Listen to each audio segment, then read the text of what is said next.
സുന്ദരീസ് ഓണായി ഇനിയിപ്പോ സാരി ഇങ്ങനെ ഉടുക്കും എന്ന് ടെൻഷൻ ഉള്ളവരാണെങ്കിൽ ഒരു പേടി വേണ്ട. നമുക്ക് അതിനായിട്ട് റെഡി ടു വെയർ സാരി ഉണ്ട്. 3 ട്രൈ ചെയ്ത് നോക്കിയാലോ. അപ്പൊ അവിടെ ഇങ്ങനെ ഹുക്ക് ഉണ്ട്, നമ്മുടെ അളവിനനുസരിച്ചിട്ട് ഇവിടെ ഇങ്ങനെ വെക്കാവുന്നതാണ്. അപ്പൊ കറക്റ്റ് ആയിരിക്കും കേട്ടോ. ഇൻ കേസ് നമുക്ക് പൊക്കം കുറവാണ്, സാരിക്ക് നീളം കൂടുതലായിട്ട് തോന്നുന്നുണ്ടെങ്കിൽ നമുക്ക് ചെയ്യാവുന്ന ഒരു കാര്യം എന്താ വെച്ചാൽ നമ്മുടെ സൈസിനനുസരിച്ചിട്ട് അങ്ങ് ടക്കിൻ ചെയ്ത് വെക്കാന്നുള്ളതാ. ഓക്കെ, അപ്പൊ സാധാരണ സാരി ഉടുക്കില്ലേ അതേപോലെ ഉടുത്താൽ മതി.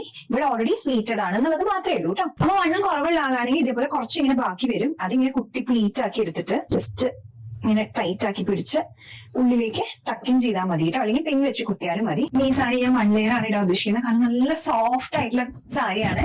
ലാവൻഡർ ഷെയ്ഡിലാണ് ബോർഡർ വരുന്നത്. ലാവൻഡർ ബ്ലൗസ് എന്റെ കയ്യിൽ ഇല്ലാത്ത കാരണം ഞാൻ പർപ്പിൾ ബ്ലൗസ് വെച്ചിട്ടാണ് പെയർ ചെയ്യണത്. എന്ത് പെട്ടെന്ന് കൊടുത്ത് പിന്നെ ഇതിന്റെ അടിയിലത്തെ ടാസിൽസ് ഒക്കെ നല്ല രസമായിട്ടില്ലേ, എനിക്ക് ഒരുപാട് ഇഷ്ടപ്പെട്ടു കേട്ടോ. ഈ സാരി നല്ല ബ്യൂട്ടിഫുൾ ആയിട്ടുള്ള ടിഷ്യൂ സാരിയാണ്. നേരത്തെക്കാട്ടും എളുപ്പത്തിൽ ഉടുക്കാൻ പറ്റിയെന്ന് വേണം പറയാനായിട്ട്. ബോർഡറും ഒക്കെ നല്ല രസമായിട്ടുണ്ട്, ടാസിൽസ് ഒക്കെ ആയിട്ട്. ഇത് കുറച്ച് ഷൈനി ആയിട്ടുള്ള ബോർഡർ വരുന്നതാണ് കേട്ടോ. പിന്നെ നിറയെ പ്ലീറ്റ്സ് ഒക്കെ ഉണ്ട്, നല്ല രസമായിട്ട് കിടക്കുന്നുണ്ട്. അഗൈൻ ടാസൽസും അതേപോലെ റെഡ് ബ്ലൗസും റെഡ് ബോർഡറും ഒക്കെ കൂടി ആയിട്ട് വരുമ്പോൾ നല്ല രസമുണ്ട്. മെയിൻ ഹൈലൈറ്റ് എന്ന് പറയുന്നത് സുഖമായിട്ട് ഉടുക്കാൻ പറ്റും എന്നുള്ളതാണ്. അപ്പൊ സാരി എടുക്കാൻ ബുദ്ധിമുട്ടുള്ളവരെ എല്ലാവരും ഈ 1 മിനിറ്റ് സാരി ട്രൈ ചെയ്ത് നോക്കൂ കേട്ടോ.